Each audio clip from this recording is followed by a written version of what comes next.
Една женена двойка случайно си изневерила един на друг с един на друг, но не разбрали за това до много по-късно. През 2007 година, двойка от Босна на име Сана и Адан били изключително нещастни в брака си. Затова и двамата решили тайно да започнат да се запознават с нови хора в онлайн форум. Без да знаят, те започнали случайно да си пишат един на друг в този форум.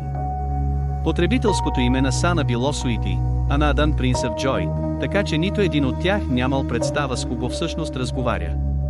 Много скоро двамата започнали да споделят за своите ужасни бракове, без да осъзнават, че говорят за един и същ брак. Докато се свързвали чрез поделената си травма, те осъзнали, че са изненадващо съвместими и започнали да се влюбват един в друг. В крайна сметка се съгласили да се срещнат лично в бар. Но когато Адан и Сана пристигнали в бара, те очевидно били ужасени. В интервю Сана казала на един вестник: "Мислех, че съм намерила любовта на живота си." Начинът, по който този Prince of Joy ми говореше, нещата, които пишеше, нежността във всяко изразяване, бяха нещо, което никога не съм имала в брака си.